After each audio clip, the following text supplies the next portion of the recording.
more deadly Russian airstrikes hit Ukraine, as the U.S. is sending even more money to help Ukraine's military fight Russian troops. We're going to give Ukraine the arms to fight and defend themselves through all the difficult days ahead. Snow hitting the Front Range. It's going to continue to lighten up this afternoon. We'll have a look at some of our snowfall totals and a weekend warm-up coming up. And Colorado is taking steps to create universal preschool. We are going to save parents money, enroll more students in high-quality early childhood education. The legislation getting its first hearing in front of lawmakers today. Plus, it's bracket time, and sports bettors are ready to cash in on the NCAA tournament. Wet and slushy snow is falling across the metro. On the left, you're looking live at downtown Denver. You can't see the skyline, but cars seem to be moving along okay on I-25. On the right, it's hard to see with all the snow, but that is I-70 out near Bennett. Now, the snow is why we're under a weather action day. This is a check of the current radar. You can see snow covering much of the area with some stronger bands as you head out east. The snow is going to stick around for a few more hours still. And we have team coverage at 11, but first we want to check in with meteorologist Lisa Hidalgo. And Lisa, some of these snow totals have been impressive, even if it is fairly slushy and wet snow.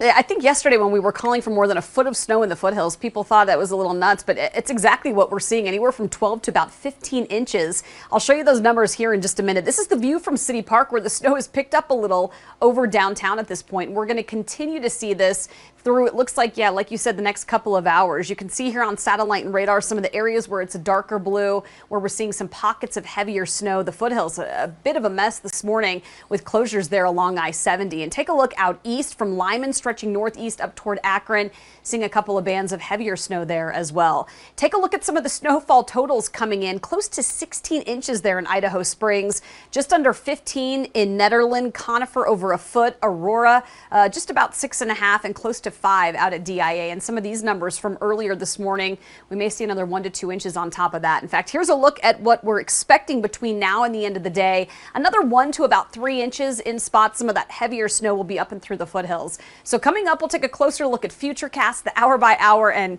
we promised you a weekend warm up. I'll show you that, plus our next storm that's going to hit on Monday coming up. Jason? All right, Lisa, thank you. Now, we're also keeping an eye out there on the roads. This CDOT map gives an idea of conditions right now. Main roads pretty much all shaded in blue, which means roads are snowy and slushy. Denver 7's Veronica Acosta has been out in the snow all morning. She joins us live from Golden with a check on conditions. Hi, Veronica. From Golden, where there's also a lot of snow, Jason. It's accumulated for hours now. You can see that on some of these vehicles. Lots there to brush off into the road. This is I-70 here that you're seeing behind me. The streets themselves, the roadways, they're clear because, as you mentioned, a lot of that snow is melting. It's getting pretty slushy on there. We're getting a small bit of backup. It comes and goes on I-70. We've seen it all morning long here, and we're seeing a lot of those large semis pulling off, making sure they have their chains on. A lot of cars slowing down as well, making sure they're safe. But as of right now, roadways not looking too bad, just a very, very slushy. Jason, back to you. You can tell from Veronica's shot, yeah, if you're going outside, bundle up for sure. And remember, you can track the changing conditions 24/7 and watch live radar right on your TV. Just download the free Denver 7 Plus app for your favorite streaming device. New at 11, President Joe Biden plans to speak with China's president about Russia's invasion of Ukraine tomorrow. U.S. diplomats say China might be interested in giving Russian President Vladimir Putin military and financial help. This will be the first time the leaders have spoken since the war began. In other developments from Ukraine, this video shows the devastation after airstrikes hit the port of Mariupol. Russia is hitting a growing number of civilian targets. As Elizabeth Schulze reports, Ukraine is mounting a resilient defense. Facing indiscriminate attacks on its cities from Russian forces, Ukraine is mounting a resilient defense. As shelling intensifies around Kyiv, Ukraine's military says it's preparing a counterattack north of the city. Ukrainians are fighting with their hearts and grit, providing surprising resistance to one of the biggest armies in the world. The Ukrainian military has been able to stop its movement towards Kyiv and towards most of the big cities.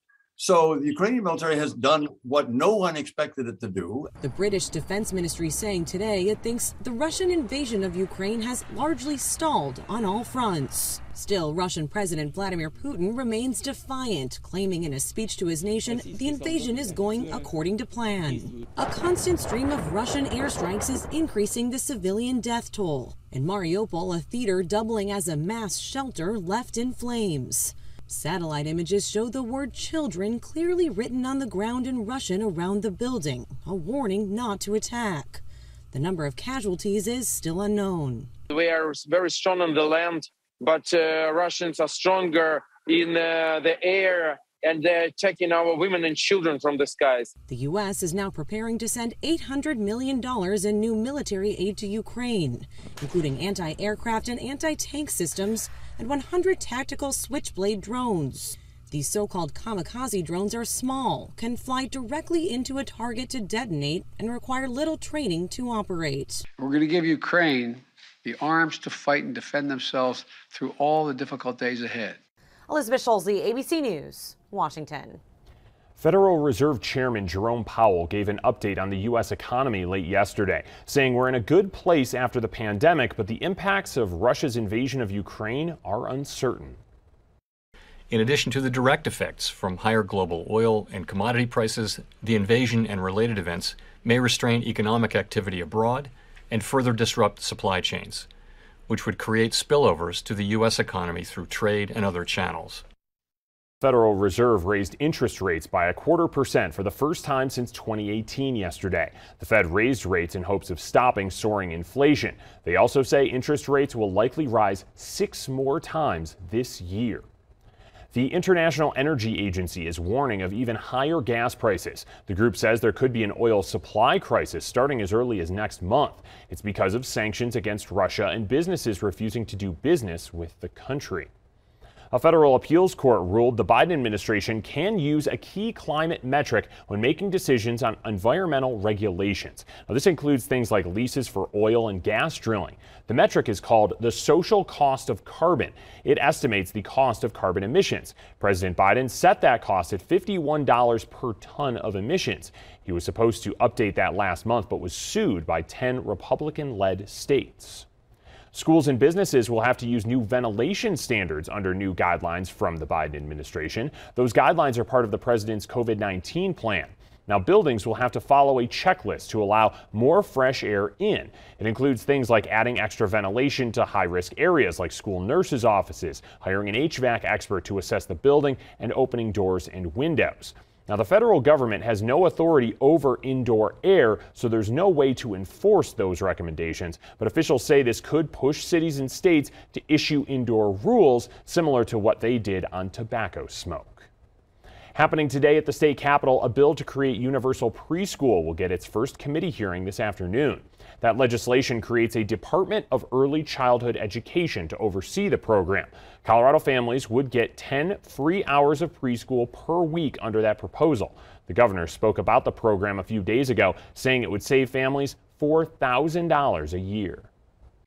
We're creating a one-stop shop for families to help navigate early childhood needs and find the childcare, preschool that they need for their success and their kids' success. Now, the state hopes to have the first year of enrollment be the 2023-2024 school year. Coloradans voted to fund universal preschool back in 2020. Now, we're seeing new photos of a house engulfed in flames. This fire happened in Lakewood in a neighborhood off of Bear Creek Boulevard this morning. West Metro Fire says one person who was in the home hasn't been found. Firefighters are on the scene monitoring hotspots. They're looking into how that fire started. To sports now, the CSU men's basketball team is back in the NCAA tournament for the first time since 2013. They're leading the Michigan Wolverines 36-29 at the half in their first round game. The Rams made 8 3-pointers in the first half. The winner advances to play the winner of the Tennessee Longwood game. And today is pretty much Christmas for college basketball fans and for bettors as well. Bets on this year's games are expected to break 2019's record of $8.5 billion. Newsy's Tyker Atkinson takes a look at what makes betting on the tournament so popular. This year, Play USA and the American Gaming Association predict that legal wagers on the men's basketball tournament will generate upwards to $3 billion, triple the number of this year's Super Bowl. 33 states plus DC where you are, that have legalized sports betting. 21 of those are offering mobile wagering. There's a ton of action that's really migrated away from the pervasive and predatory illegal websites and corner bookies and into the protections of the legal market. The betting boon is only abetted by the availability of mobile wagering. In some states, nearly all the revenue brought in by sports betting comes from online markets. All of the largest markets in the U.S. have the most robust online products. We're talking about, in New Jersey, more than 90% of all bets are placed online. That is larger in some states. In Colorado, more than 95%.